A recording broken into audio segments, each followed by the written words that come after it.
Good day and welcome to Learning Thursdays. I am Dave Kruder with the New York State OASAS Learning and Development Unit, and I am pleased to be here and to be your host today. Today's presentation is titled Antibiotic Resistant, What the Addiction Workforce Should Know, and we are fortunate to have Dr. Emily Lutterloh as our presenter. Dr. Lutterloh is the Director of the Bureau of Healthcare Associated Infections and is with the New York State Department of Health. She will join us in just a moment.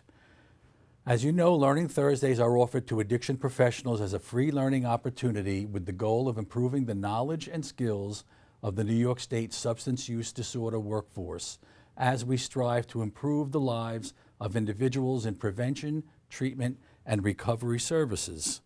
A goal of Learning Thursdays is to support the educational and professional development of the treatment, prevention, and recovery workforce. We do this by offering monthly presentations that are relevant to today's substance use disorder treatment professional. As always, if there are any questions, comments, or suggestions, please feel free to contact us at the Learning Thursdays mailbox. You can use the same mailbox to express an interest in providing a future Learning Thursdays program. At this time, I would like to turn today's presentation over to Dr. Lutterloh. As Dave said, today I'm going to talk about antibiotic resistance. And here's the outline of my talk. First, I'll give a little bit of background about the basics of antibiotics and resistance. I'm going to spend a lot of time talking about outpatient prescribing in the U.S. and New York. And then I'll talk a little bit about inpatient prescribing and resistance in New York and how you can help and what we might be seeing in the future. So first, I'll give a few definitions for this talk. When I say antibiotics, I'm talking about medications that work against bacteria, not viruses or other types of organisms. And I want to make that distinction clear because I'm going to talk a lot about what antibiotics work for and what they don't. And some of you may be familiar with the fact that there are medications for certain types of viral illnesses like influenza. And I just want to make sure that if I'm talking about medications that work against viruses, I will distinguish them from antibiotics by calling them antivirals. So, speaking of influenza, as I think all of you know, influenza is a viral illness. The influenza season this year is off to a booming start throughout the U.S. and in New York. Immunization is very important. As I mentioned, there is an antiviral medication. There are antiviral medications for influenza, like oseltamivir, that can shorten and lessen the illness. But an important thing to remember about influenza is antibiotics usually aren't needed, generally only in specific circumstances if someone has a secondary pneumonia. So let's get back to antibiotics and exactly how they work and what we mean when we say antibiotic resistance. So I think a lot of people think of antibiotics as, this medication that you give when you have some type of bacterial illness and it just makes you better, and they don't think a whole lot about how it actually works and what happens when there's resistance and why it doesn't work in that situation. So let me start out by talking a little bit about that.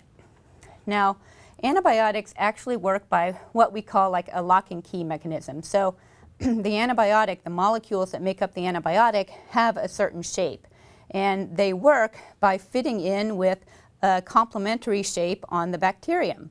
And when that happens, when the antibiotic fits into the bacterium to, say, a protein on the bacterium, it sets off a cascade of events that eventually leads to the bacterium's death. Now, in the situation where the bacterium is resistant to antibiotics, it's a little bit different. In that situation, the bacterium has changed, so the place where the antibiotic ordinarily would interact with the bacterium has changed so that the antibiotic just can't do what it normally would do. And that actually is an important point to remember, because this is why antibiotics only work for certain types of illnesses. They only work for bacterial illnesses, and actually they only work for certain antibiotics, only work for certain bacteria. And if you I'm actually trained in infectious disease, and if you really want to make an infectious disease doctor tear her hair out, talk about how antibiotics work against viruses, because they certainly don't. And I know a lot of people think that, you know, I had a virus and I got an antibiotic and it really did make me feel better, but you know, that might be true, but I think you probably would have felt better anyway, because viruses, they certainly do not have the protein that or other molecule that the antibiotics join up against with to do their job. So it's kind of like saying, you know, my house key is going to work on a safe, and you know, maybe even a safe that doesn't even work by a key. So that's why we're very careful about what antibiotic we use for what type of infection. Now the pictures on the previous slide were, of course, a bit oversimplified. These molecules are actually a lot more complicated than, you know, the little semicircle that was shown on the previous slide. There usually is a little pocket that the antibiotic molecule fits into and starts its activity if the bacterium is not resistant. And when bacteria become resistant, then the shape of that pocket or that area where the antibiotics fit changes, and it can no longer work. So that's what happens when we see antibiotic resistance. Now, again, the previous slides were oversimplified. I mean, it's not always a situation where the antibiotic, you know, fits into a certain molecule on the cell wall. Some antibiotics do work on the bacterial cell walls. Some work on different mechanisms within the cell, like they may prevent a bacteria from DNA and RNA synthesis, or certain other things that the bacteria needs to do to live.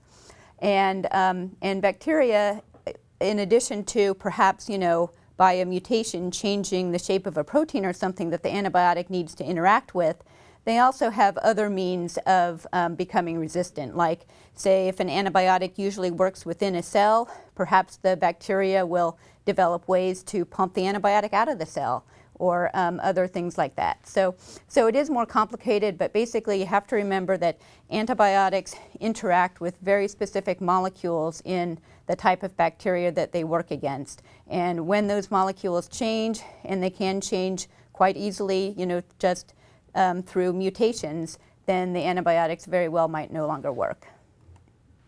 So how does that happen? So I've told you what happens from a physical standpoint, but why does it happen, and exactly how does it happen?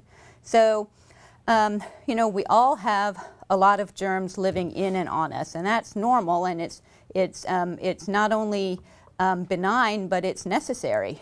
And you know, with millions of germs living on and in us, a few of them just by chance are going to be mutants that happen to be drug resistant. And if a person takes antibiotics, say they have an illness and they really do need antibiotics, not only will those antibiotics kill the bacteria that are causing the illness, but they also kill off the good bacteria that we want living in and on us. And besides that, they leave behind bacteria that may be resistant. And that leaves kind of an open niche for those drug-resistant bacteria to grow and kind of take over. So that's typically what happens. And additionally, these resistant bacteria are kind of sneaky, because the mutations that allow them to become resistant often are on these little genetic elements called plasmids that can move from bacteria to bacteria, even different types of species. So they can transmit their resistance to other bacteria, causing even more problems. Now, I don't want to seem to be down on antibiotics. I am an infectious disease doctor, and you know, I do have to admit that many times when I was in practice, I probably spent more time taking people off antibiotics that they didn't need than I did putting people on antibiotics. But the reality is that antibiotics definitely do save lives, and they are very necessary and very important in these types of situations.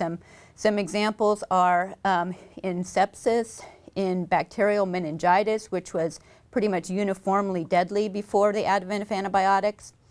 Bloodstream infections, bacterial pneumonia, and some other serious bacterial infections. And I know I'm speaking to an addiction workforce, so you may be working with people who use IV drugs.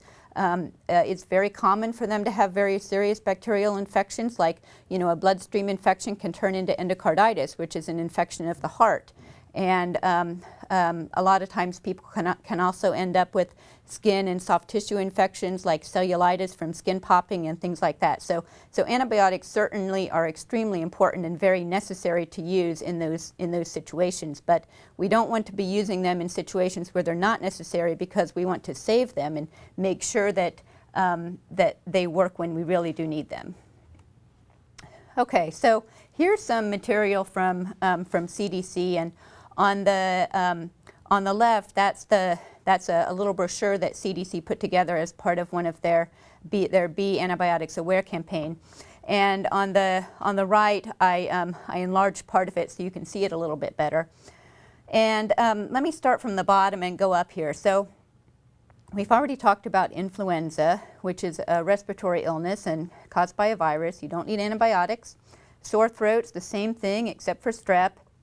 The common cold and runny nose. Now, there are a few in the middle here that can be a little bit tricky, because some of them are caused by bacteria, sometimes they're caused by bacteria, and sometimes they're caused by viruses, and you may or may not need antibiotics. An example would be bronchitis or a chest cold, and in otherwise healthy children and healthy adults, typically antibiotics are not going to help, even if it's caused by bacteria. Middle ear infections, a very common cause of antibiotic use in young children, and pediatricians have recently started to back off on use of antibiotics in some situations, because, first of all, often it's caused by a virus, and often the child will get better anyway, and they had started to see a lot of resistance from use of a lot of antibiotics. Sinus infections are another tricky one. I think a lot of people listening to this presentation may very well know how frustrating it is to have a sinus infection and really just want to get over it. But again, they can be caused by viruses or bacteria, and antibiotics may or may not help, even if it is bacterial. So now the top here, I have urinary tract infection, whooping cough, which is also called pertussis, which is probably one of the very few types of cough, aside from pneumonia, where antibiotics definitely help, and then strep throat, and those are bacterial illnesses that are common but typically do require antibiotics. So that's just a quick overview of some common conditions seen in outpatient situations that a lot of people are familiar with and have dealt with personally, that may or may not require antibiotics. And I know that as you're interacting with your clients, I imagine they look up to you, and they probably talk to you about other aspects of their lives. So some things like this may come up. Okay, now there are certainly downsides to antibiotics. When antibiotics are needed, we just deal with these downsides, but we sure would like to avoid them. And so if antibiotics are not needed, it's best to avoid the downsides by avoiding the antibiotics. So adverse events with antibiotics are actually quite common. Allergic reactions are common. About 1 out of every 5 emergency room visits for an adverse drug event is caused by an antibiotic. Also, antibiotics cause diarrhea quite frequently, and there's one rather severe type of diarrhea called Clostridium difficile infection that people who've taken antibiotics have a much greater risk of getting, because the antibiotics kind of kill off the good bacteria in our guts in addition to the bad bacteria that are making us sick. And again, that opens a niche for Clostridium difficile to overgrow and make people sick. So in addition to the development of resistance, which is the main thrust of the talk today, there are other problems with giving antibiotics when they're not needed. Okay, so I mentioned Clostridium difficile. Let me talk a little bit more about that. It is a very important effect of overprescribing of antibiotics. There are probably about 500,000 cases per year, and probably about 15,000 deaths per year, mostly in the elderly.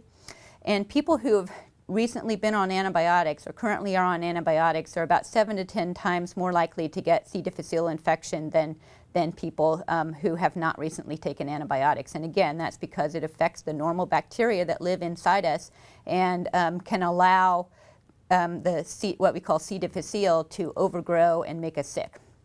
Another problem with this bug is it spreads in healthcare facilities. So again, it's not just outpatient prescribing that's an issue, but also over-prescribing in healthcare facilities. And it has been shown that avoiding unnecessary antibiotics can reduce Clostridium difficile infections, and these really can be quite devastating infections. I mentioned the 15,000 deaths. We think there are at least a couple of hundred in New York State every year.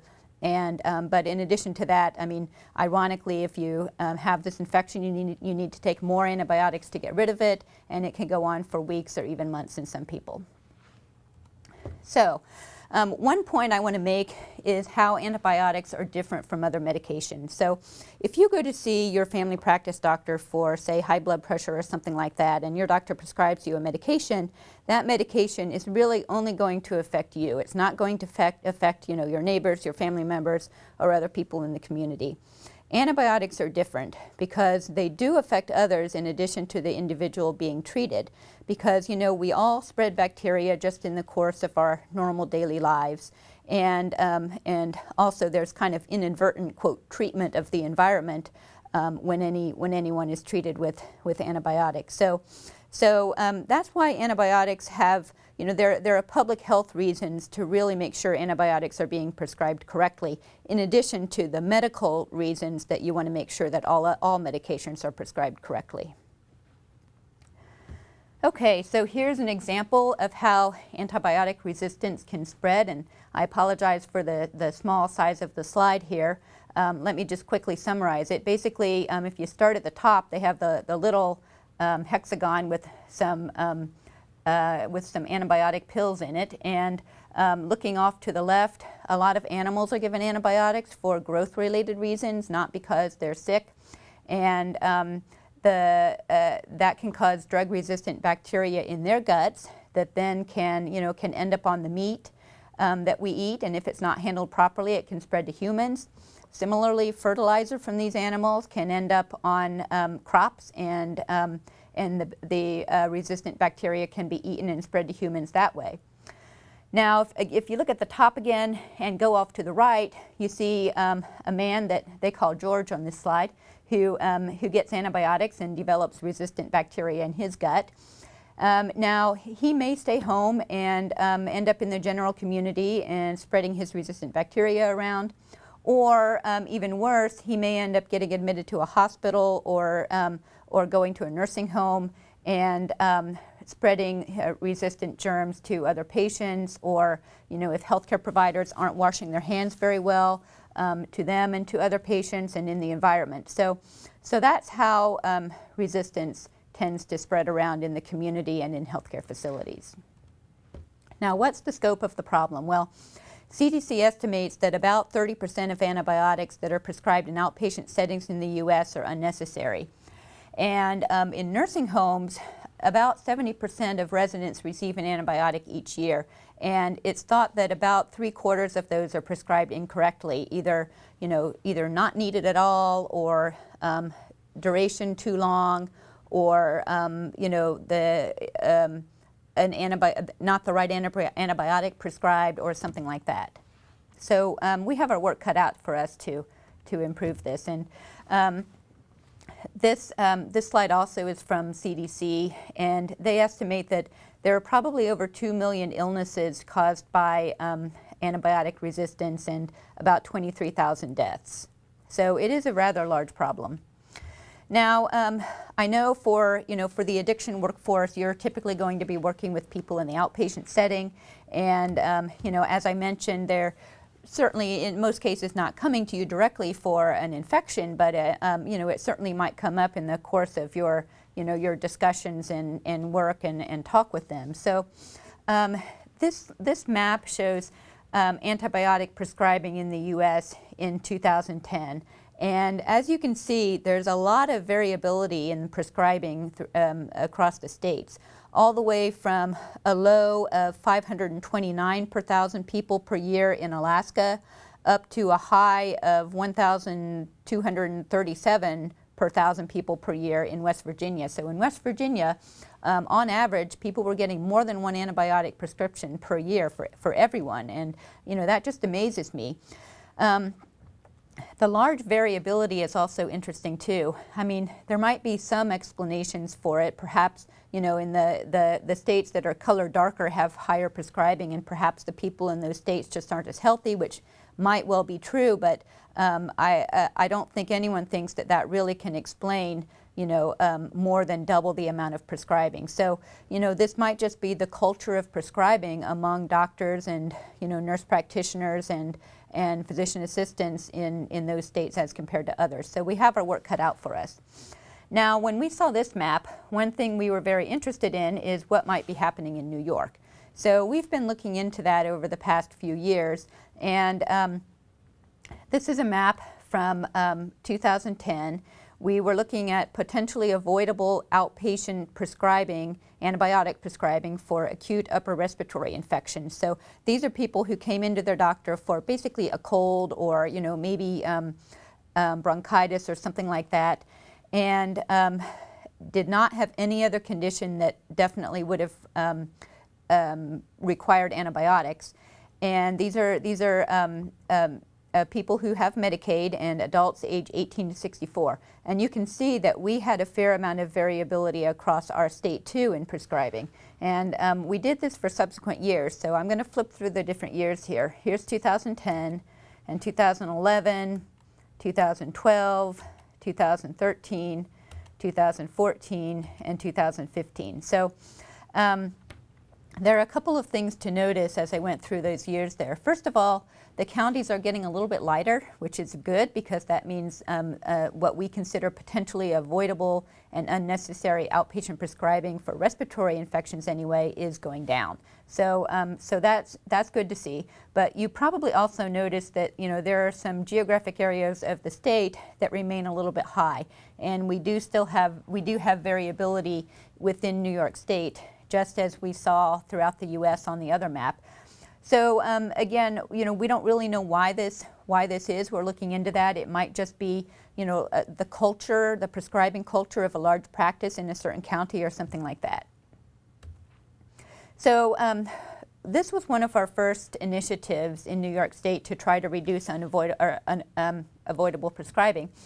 And what we did after we saw that map, we sent out a letter to all prescribers in counties that had high prescribing, and we told them, your practice has been identified as being located in an area of the state that has unexpectedly high prescribing. This didn't just go out to physicians that were prescribing a lot of antibiotics. It went out to everyone in the geographic area because it really is a community issue. And we drew their attention to that. We sent the map, and we pointed them to some educational materials to try to make sure that prescribing is according to guidelines. Now, CDC is really working on this issue too, and they have a current campaign, Be Antibiotics Aware, Smart Use, Best Care, and again, they're trying to make sure that antibiotics are used when they're needed and not used when they're not needed. They have a lot of materials available for anyone who's interested. Here are a few examples of materials available for that could be posted in doctor's offices or something like that. Here actually is also some material that is targeted toward prescribers themselves. So we also have other initiatives in New York looking at this problem. I've already shown you the Medicaid mapping project. We also put together a poster called the Smart Use Guarantee, and this isn't just a poster that is posted and say in a waiting room or an exam room and left at that. And actually print materials alone have really shown not to have a whole lot of impact on prescribing. But this is different because the idea is that the physician or group of physicians in the practice will take a picture of themselves and print it out and post it on this. And that has might have a little bit more influence because a physician who has a picture of him or herself up in the office saying, I'm going to be really careful and only give you antibiotics when you need them so that you don't have side effects and that type of thing. It's a little bit harder for them to go off and prescribe antibiotics for a cold then. So we did that, and we also put together some antibiotic prescribing guidelines. These are available on the New York State Department of Health website. And they have both adult and pediatric antibiotic prescribing guidelines for some of the common conditions that, that are seen in the outpatient clinics. And we have some hard copies of these that are available, and anyone can print them out. We also put together what's called a viral prescription pad translation, and the viral prescription pad is not really prescribing any antibiotics, but it's prescribing other things that can help with symptoms, which is really what you want to do. I mean, if a person has taken time off work and taken time out of their day and come into the doctor and they feel awful, they may have a really nasty cold and they can't work and they want to get back to work, and if all you do is tell them, yeah, it's a virus, I can't give you antibiotics, bye, that's not going to make people very happy. But there are a lot of other things you can do to make them feel better, and this, quote, viral prescription pad kind of summarizes what can be done, and we had them translated into other common languages in New York. So one thing we are really focusing on is interventions that work. I mentioned before that just print materials, the brochures in the waiting room or whatnot, they don't have a lot of impact on prescribing, but there are some other things that do. There's one thing called audit and feedback, which is when, say, medical practice may get together and look at all of the individual physicians prescribing and say, hey, this particular doctor is prescribing a lot more than is necessary, and give them feedback as to how they're doing. That's been shown to be successful. Another thing that's been shown to be successful is what we call academic detailing, which is when opinion leader talks to people about why this is important. Clinical decision support is also promising, especially when people are using electronic health records. It can be set up to give you hints about what to do in certain situations. And there are some other options, like one is called delayed prescribing, when you may go see a doctor and it's a little too early to really know whether antibiotics would benefit you or not. But the doctor may know you have something that if you're still sick in a couple of days, then antibiotics would be indicated, and they can say, okay, call back in a couple of days. And then the poster intervention that involves a public commitment to prescribe judiciously, like our smart use poster that I mentioned before. So let me move on to inpatient prescribing here briefly before I talk about what you as the addiction workforce can do.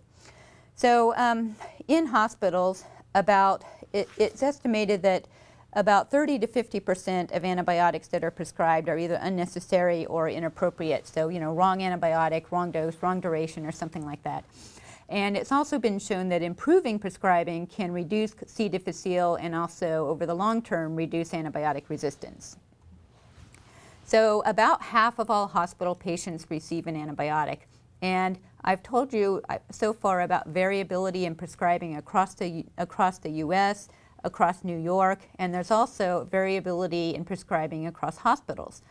Doctors in some hospitals prescribe about 3 times as many antibiotics as doctors in other hospitals, and these are hospitals that are fairly similar. So there really isn't any good reason for that I would know of, other than perhaps the doctors in one hospital just have gotten into the habit of prescribing in some situations where doctors in other hospitals know it's not necessary. So that's something that bears looking into. Now, here's an example of how it should happen. So if a hospitalized patient develops, say, for example, fever and pain with urination, that very well might be a urinary tract infection. So, the doctor comes and takes a look at the patient and quite reasonably decides to take a urine culture. Also quite reasonably decides that antibiotics are probably indicated. And so far, we have someone who has symptoms compatible with urinary tract infection and gets a culture taken and put on antibiotics. So far, so good. But the next step is very important. I mean, that person needs to be reassessed in a couple of days. By that time, the doctor will have the culture results and can decide if it really was a urinary tract infection or not, and also can make a decision about whether the antibiotic the person is on is the best one for whatever bacteria is causing the infection, or whether it needs to be changed. And that's something that may not always be done and really does need to be done. And then the last one is to document what was done and why it was done, so that people looking at it in the future can figure out why. Now, I don't know how many of you have heard the term antibiotic stewardship, but antibiotic stewardship programs are something that many hospitals have, and we hope in the future all hospitals will have. And basically, it's a group of people that are brought together within the hospital to try to intervene to help improve prescribing. And CDC has listed out some core elements of what an antibiotic stewardship program should consist of, which are leadership commitment. So the hospital leadership has to be behind it and has to provide funding and resources as needed. Accountability, so someone has to be accountable for seeing improvement in prescribing. Drug expertise, so either a pharmacist or an infectious disease doctor should be involved. Action, and by which they mean implementing interventions that can improve prescribing, and I'll show you some of them on the next slide. Tracking, tracking antibiotic use within the hospital, reporting that use out to the prescribers in the hospital, the doctors, so they can see how well they're doing, and education about proper prescribing. Now, I mentioned interventions to improve prescribing in hospitals. Here are just some examples. One is an antibiotic timeout. That really just means after a couple of days you make sure you check the cultures and check what antibiotics the person is on, and make sure that it's the best possible one for them, or even if perhaps they don't even need it anymore. Require that when doctors order an antibiotic, they list why they're using it and how long it needs to be used. Also have facility-specific treatment recommendations, and this is important because in some hospitals, perhaps they know that a lot of their urinary tract infections are resistant to this antibiotic. In another hospital, maybe they're not, and they should use that antibiotic. So that's something important that the prescribers in the hospitals need to know. Audit and feedback is another intervention where, again, the individual doctor's prescribing is looked at carefully and they're given feedback about how they're doing. That's really been shown to help. It's also a fairly resource-intensive intervention. And then rapid diagnostics to let people know early whether the person might have a virus or a bacteria. Okay, so this map shows the % of hospitals across the U.S. with antibiotic stewardship programs by state. We're doing pretty well in New York. This was in 2015, and a fairly high percentage of hospitals in New York have antibiotic stewardship programs. So that's one good thing. Let me talk a little bit about resistance in New York. Now, I know when a lot of people hear the term antibiotic resistance, the first thing that comes to mind is MRSA, MRSA, or methicillin-resistant Staphylococcus aureus. And that one's been around a while. It's certainly more difficult to treat than staph that's not resistant, but there are antibiotics that work against it. It's now kind of considered, quote, endemic, which means, it's all around in healthcare facilities and in the community. And, that this is probably the one that the lay people think of the most, but there are a lot of others that are, frankly, a lot scarier. So one of those is what we call CRE, carbapenem-resistant Enterobacteriaceae, and these are bacteria like E. coli and Klebsiella in that family that commonly cause infections in hospitalized patients. Not so much, except for maybe E. coli UTIs, but not so much in outpatients. But resistant Enterobacteriaceae, CRE, they are resistant to really all but the antibiotic of last resort, and they are very difficult to treat. And like I said, MRSA these days we can handle pretty well. It's infections like CRE that really worry us. And this visual here is again from CDC, and they say that CRE causes probably about 9,000 resistant infections per year and about 600 deaths. We have a lot of this in New York State. Here's a map where you can see that it's fairly concentrated in the New York City metropolitan area. We do have it throughout the state, but it's mostly in the downstate area. Now here's a new one on the scene.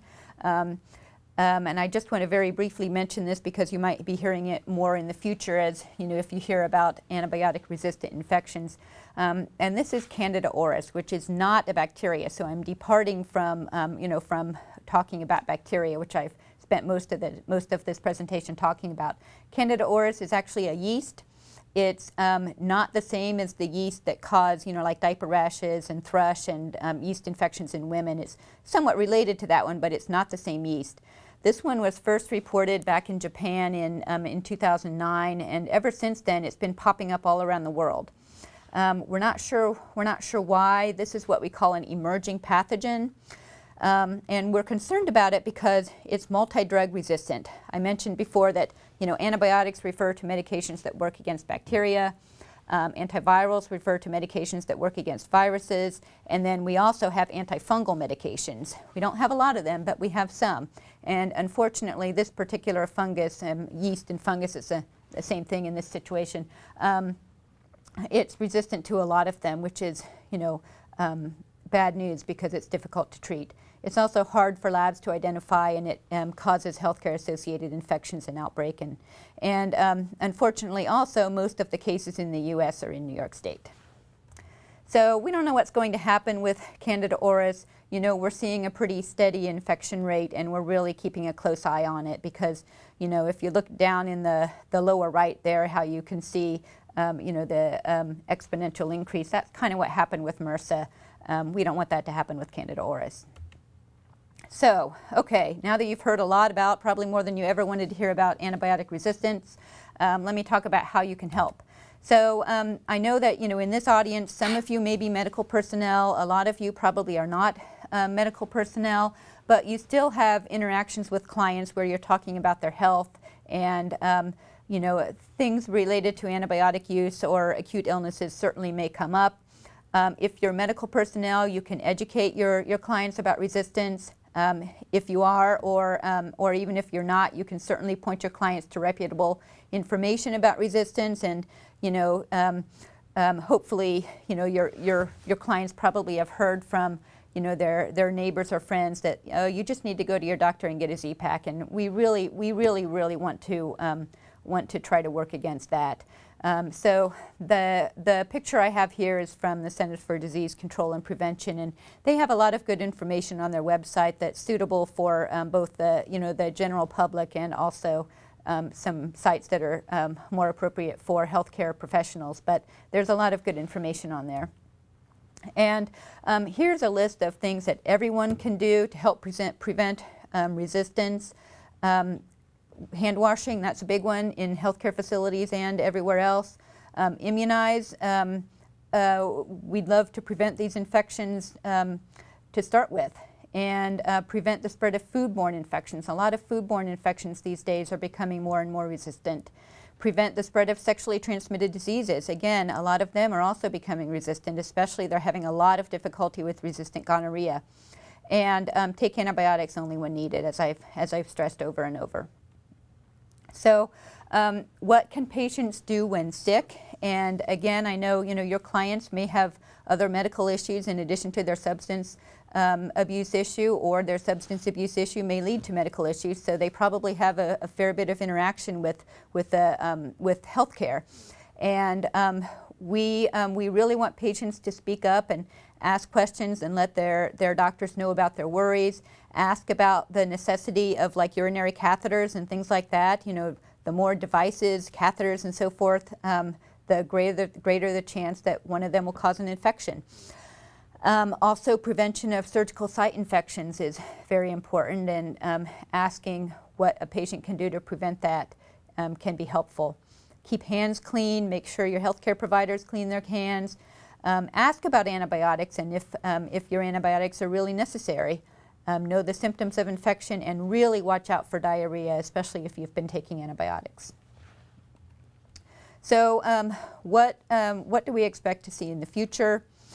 There are some really doom and gloom predictions out there, like, we might not have any antibiotics to treat simple infections like UTIs or ear infections. I don't know about that. Maybe I'm an optimist, but I don't think it's going to be that bad. I do think we are likely to see increased cost and increased risk and increased deaths from resistant infections. And, they're going to hit people hard who have the most interaction with the healthcare system. The antimicrobial resistance threat really is real. I have a quote here from a colleague of mine, Dr. Lori Hicks. She works for CDC, and she says everyone should be concerned about this issue because antibiotic resistance anywhere is antibiotic resistance everywhere, and that is the truth. I talked before about how antibiotic prescribing doesn't just affect the person for whom it was prescribed, it really affects everyone. So that's the end of my talk today, and here's my contact information. That concludes my presentation today, and I'll turn it back over to Dave. Thank you. I want to thank Dr. Lutterloh for this worthwhile and beneficial presentation. We welcome your feedback. It lets us know if we are meeting the educational goals and expectations of the field. Once you have viewed the presentation in its entirety and completed the quiz, please follow directions to access the SurveyMonkey and complete the evaluation. Thank you for joining us, and enjoy your day.